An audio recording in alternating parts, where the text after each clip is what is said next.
हरिओम नारायण परमेश्वर। मनुष्य भगवान के हाथ की कठपुतली है।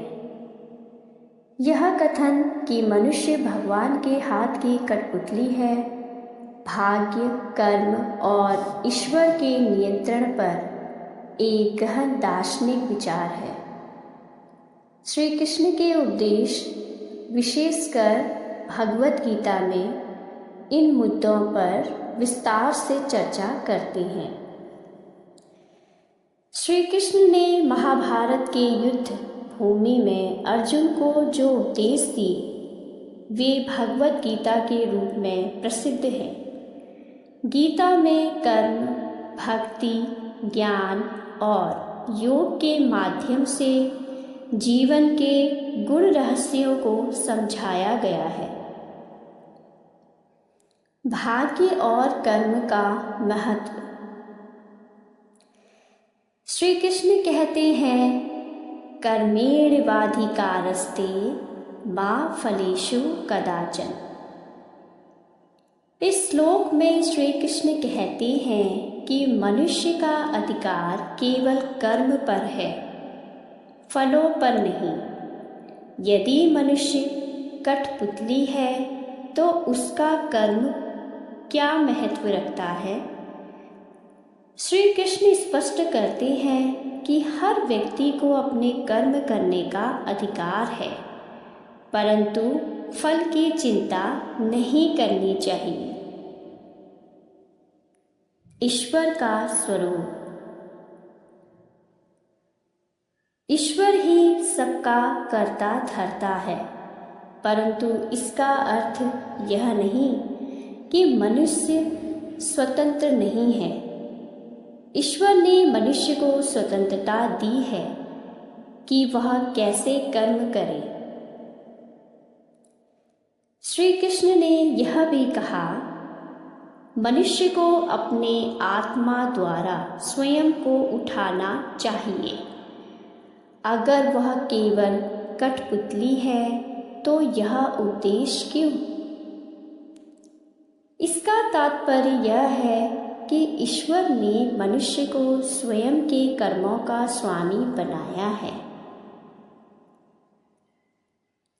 भक्ति और समर्पण। भक्ति मार्ग में श्री कृष्ण कहते हैं,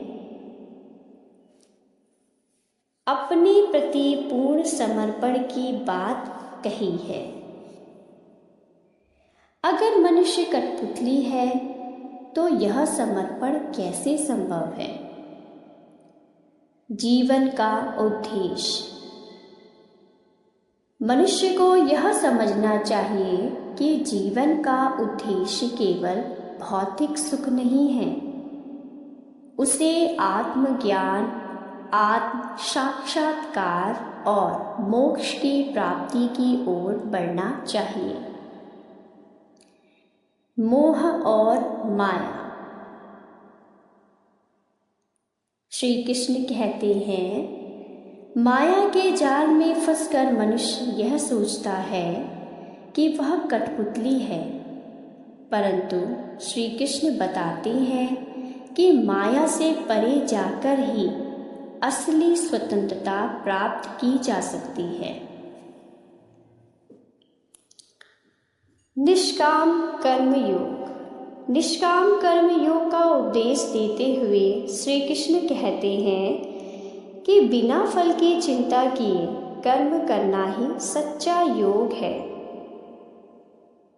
कठपुतली होने के विचार को नकारते हुए वे मनुष्य को अपने कर्मों में लगने के लिए प्रेरित करते हैं। जीवन और मृत्यु का चक्र। श्री कृष्ण समझाते हैं कि जन्म और मृत्यु केवल आत्मा के लिए एक परिवर्तन है। आत्मा अमर है और उसका नियंत्रण किसी के हाथ में नहीं है।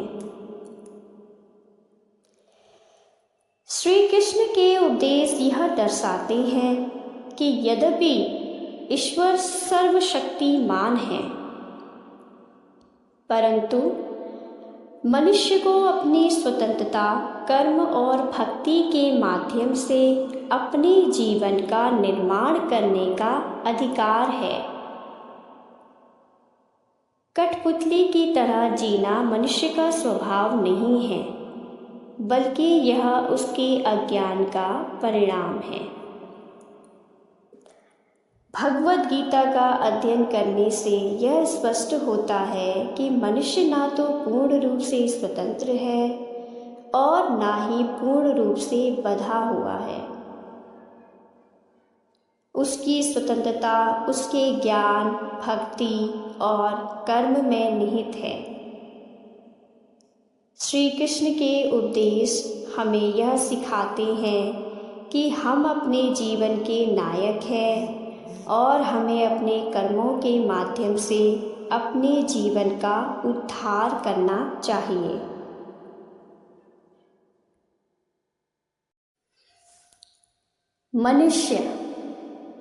मनुष्य भगवान के हाथ की कठपुतली या स्वतंत्र विचारक।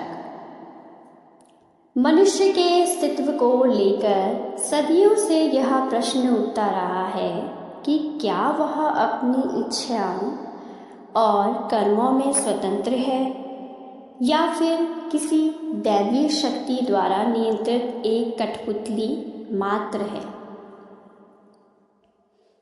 धर्म, दर्शन और विज्ञान ने इस विषय पर अलग अलग दृष्टिकोण प्रस्तुत किए हैं। कुछ लोग मानते हैं कि मनुष्य जो कुछ भी करता है वह ईश्वर की इच्छा से होता है,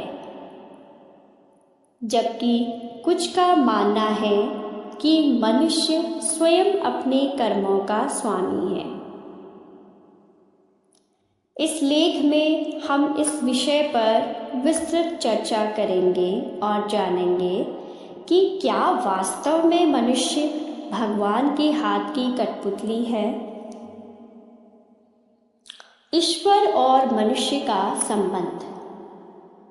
अधिकांश धर्मों में ईश्वर को सर्वशक्तिमान, सर्वज्ञ और सर्वव्यापी माना गया है। हिंदू धर्म, इस्लाम, ईसाई धर्म, सिख धर्म और बौद्ध धर्म सभी में ईश्वर को एक सर्वोच्च सत्ता के रूप में देखा जाता है, जो इस संपूर्ण ब्रह्मांड का संचालन करता है। हिंदू धर्म में विचार। हिंदू धर्म में भाग्यवाद अर्थात डेस्टिनी और कर्मवाद अर्थात एक्शन एंड रिजल्ट की अवधारणा मिलती है। गीता में श्री कृष्ण ने अर्जुन को कर्म करने का उपदेश दिया, लेकिन यह भी कहा गया है कि व्यक्ति के कर्मों का फल ईश्वर के हाथ में है।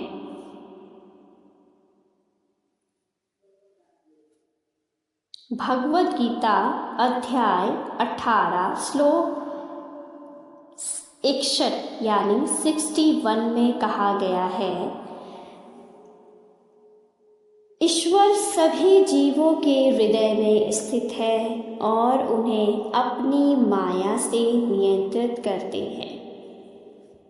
इससे प्रतीत होता है कि मनुष्य वास्तव में एक यंत्र अर्थात मशीन की तरह कार्य करता है और ईश्वर ही उसके क्रियाकलापों को नियंत्रित करता है। इस्लाम में अवधारणा। इस्लाम में भी यह विश्वास है कि अल्लाह ही संपूर्ण सृष्टि का रचनाकार और नियंत्रक है। इसका अर्थ यह हुआ कि मनुष्य के कर्म पूर्व निर्धारित है और वह जो कुछ भी करता है वह अल्लाह की इच्छा के अनुसार ही होता है। ईसाई धर्म का दृष्टिकोण। ईसाई धर्म में भी ईश्वर को सर्वशक्तिमान माना जाता है, जो मनुष्य के जीवन की प्रत्येक घटना को नियंत्रित करता है। बाइबल में लिखा गया है कि मनुष्य जो कुछ भी करता है वह प्रभु की इच्छा से ही होता है। कठपुतली सिद्धांत, भाग्यवाद या नियतिवाद। कई लोग इस विचार को मानते हैं कि मनुष्य ईश्वर के हाथ की कठपुतली है। इस सिद्धांत को भाग्यवाद या नियतिवाद कहा जाता है। यह विचार कहता है कि मनुष्य के जीवन में जो कुछ भी होता है वह पहले से ही तय होता है और उसे बदलना संभव नहीं है। भाग्यवाद के पक्ष में तर्क, पूर्व निर्धारित नियति। कई धार्मिक ग्रंथों में लिखा है कि मनुष्य का भाग्य पहले से ही तय होता है। अगर सब कुछ पहले से निर्धारित है तो मनुष्य के पास कोई स्वतंत्र इच्छा नहीं होती। प्राकृतिक आपदाएं और घटनाएं। कई बार मनुष्य के जीवन में ऐसी घटनाएं होती हैं जिन पर उसका कोई नियंत्रण नहीं होता, जैसे कि प्राकृतिक आपदाएं, अचानक दुर्घटनाएं आदि। यह दर्शाता है कि मनुष्य ईश्वर द्वारा संचालित कठपुतली मात्र है। दिव्य हस्तक्षेप। कई धार्मिक ग्रंथों में ऐसे उदाहरण मिलते हैं जहां ईश्वर ने स्वयं हस्तक्षेप कर घटनाओं की दिशा बदली है।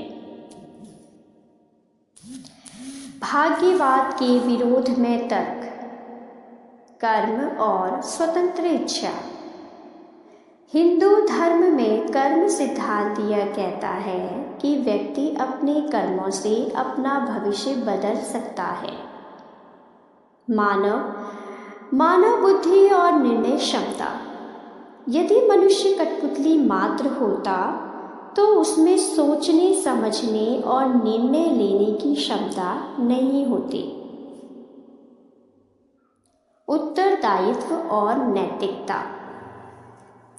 यदि सब कुछ ईश्वर की इच्छा से होता है तो किसी को उसके कर्मों के लिए उत्तरदायी नहीं ठहराया जा सकता। मनुष्य के कर्म, स्वतंत्रता या ईश्वरीय योजना। अगर मनुष्य वास्तव में भगवान के हाथ की कठपुतली होता तो उसे अपने कर्मों का दंड या पुरस्कार नहीं मिलता। लेकिन हम देखते हैं कि संसार में न्याय और दंड की व्यवस्था है। गीता में भी कहा गया है, कर्मेणैवाधिकारस्ते मा फलेषु कदाचन। अर्थात मनुष्य को कर्म करने का अधिकार है, लेकिन फल की चिंता नहीं करनी चाहिए। इसका मतलब यह भी हो सकता है कि ईश्वर ने मनुष्य को कर्म करने की स्वतंत्रता दी है, लेकिन उसके परिणामों का निर्धारण वो स्वयं करता है। वैज्ञानिक दृष्टिकोण। विज्ञान में नियतिवाद और स्वतंत्र इच्छा पर कई बहस होती रही है। न्यूरोसाइंस का एक वर्ग मानता है कि हमारे निर्णय हमारे मस्तिष्क की जैविक प्रक्रियाओं पर नियंत्रित होते हैं, जो बाहरी परिस्थितियों पर निर्भर करते हैं। क्वांटम भौतिकी का प्रभाव। क्वांटम भौतिकी यह कहती है कि ब्रह्मांड में सब कुछ पूर्ण रूप से पूर्व निर्धारित नहीं होता। यह इस बात की संभावना को बढ़ाता है कि मनुष्य को कुछ हद तक स्वतंत्रता प्राप्त है। इस प्रश्न का उत्तर सरल नहीं है कि मनुष्य भगवान के हाथ की कठपुतली है या नहीं। धर्म और दर्शन एक ओर यह कहते हैं कि ईश्वर संपूर्ण सृष्टि का नियंत्रण करता है, लेकिन दूसरी ओर कर्म सिद्धांत यह बताता है कि मनुष्य अपने कर्मों के लिए स्वयं उत्तरदायी है। विज्ञान भी इस पर एक निश्चित निष्कर्ष तक नहीं पहुंचा है। यदि हम भाग्यवाद को स्वीकार कर लें तो यह जीवन की प्रेरणा को समाप्त कर सकता है, क्योंकि तब मनुष्य यह सोचकर निष्क्रिय हो सकता है कि उसका भाग्य पहले से तय है। लेकिन यदि हम स्वतंत्र इच्छा को स्वीकार करते हैं तो यह हमें जीवन को बेहतर बनाने की प्रेरणा देता है। इसीलिए सबसे उपयुक्त दृष्टिकोण यह होगा कि मनुष्य ईश्वर की बनाई हुई सृष्टि का हिस्सा होते हुए भी अपने कर्मों के माध्यम से अपने जीवन को आकार दे सकता है। अर्थात ईश्वर हमें एक दिशा देता है, लेकिन हमें उस दिशा में कैसे चलना है यह हमारे स्वयं के कर्मों पर निर्भर करता है।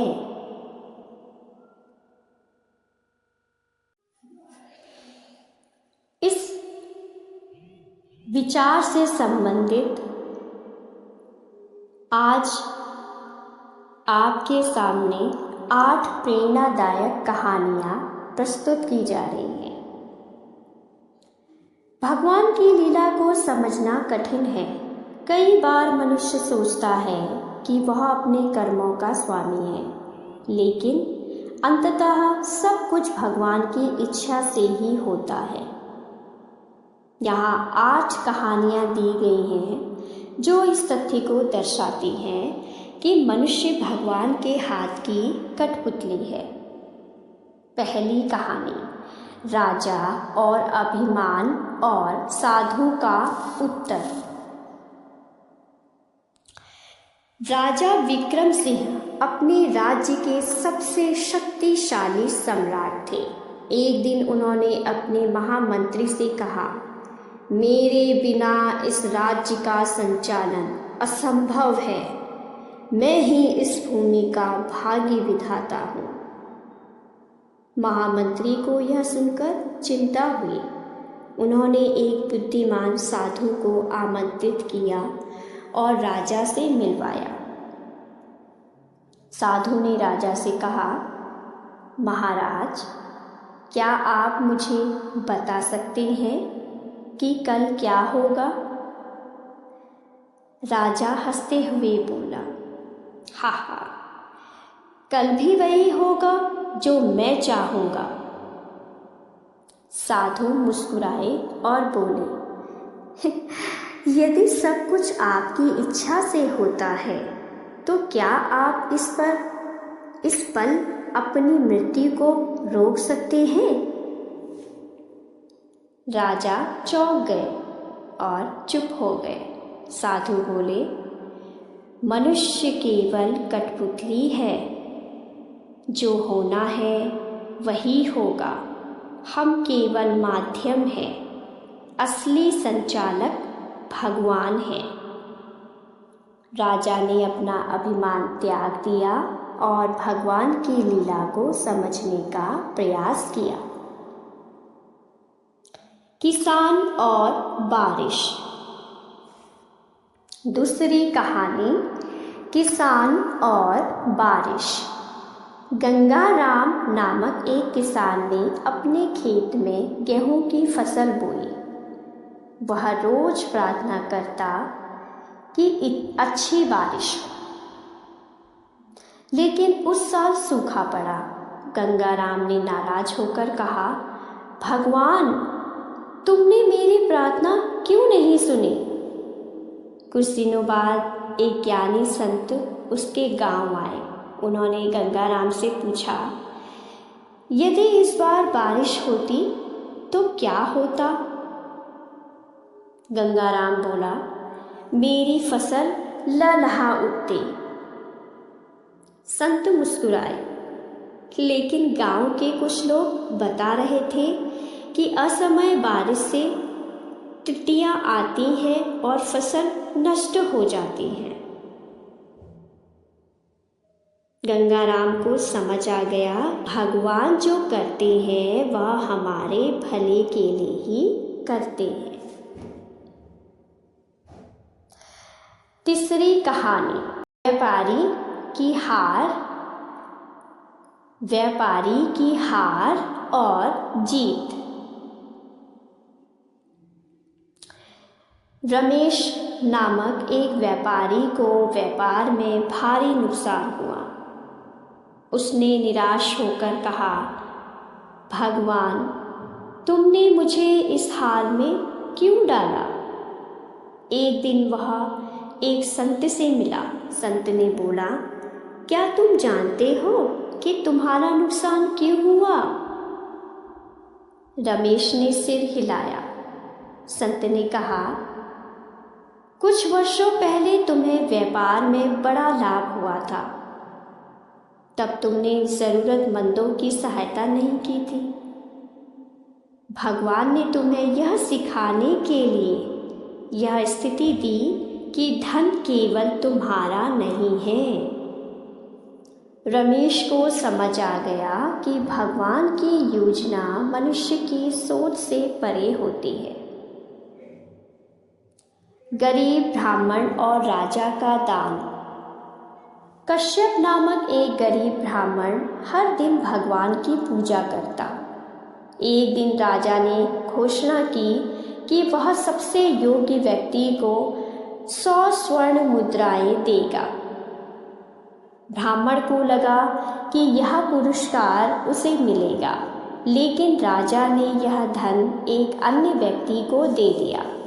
ब्राह्मण निराश हो गया और भगवान से शिकायत करने लगा। कुछ दिनों बाद उसे पता चला कि जैसे राजा ने धन दिया था, उसने वह धन एक गरीब अनाथालय में लगा दिया। तब ब्राह्मण को समझ में आ गया कि भगवान की इच्छा सर्वोपरि है और वह जो करते हैं उसमें कुछ न कुछ भलाई छुपी होती है।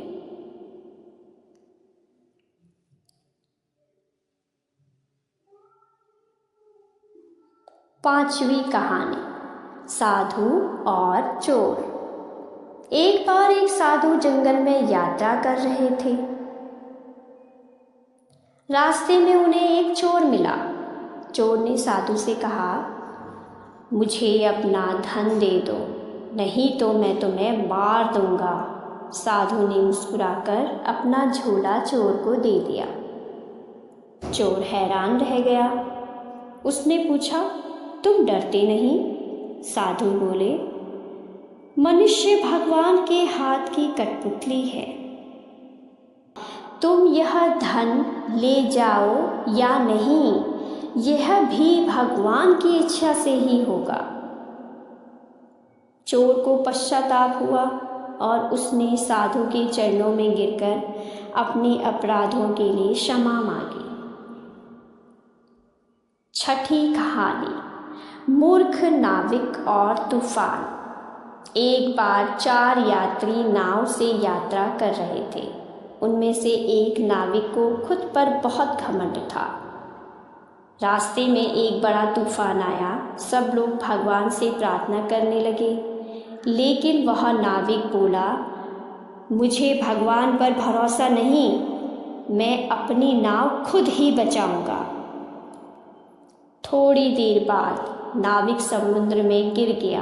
तभी एक बड़ी लहर आई और उसे वापस नाव में फेंक दिया।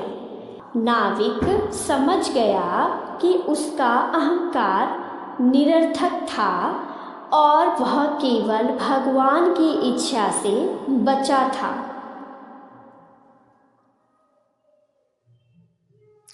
सातवां, राजा का सपना। राजा अर्जुन देव ने सपना देखा कि एक दिन उसका राज्य समाप्त हो जाएगा। वह बहुत चिंतित हो गए।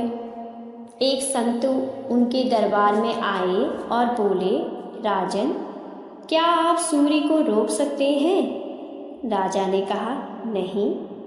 संत बोले, फिर आप समय को कैसे रोक सकते हैं?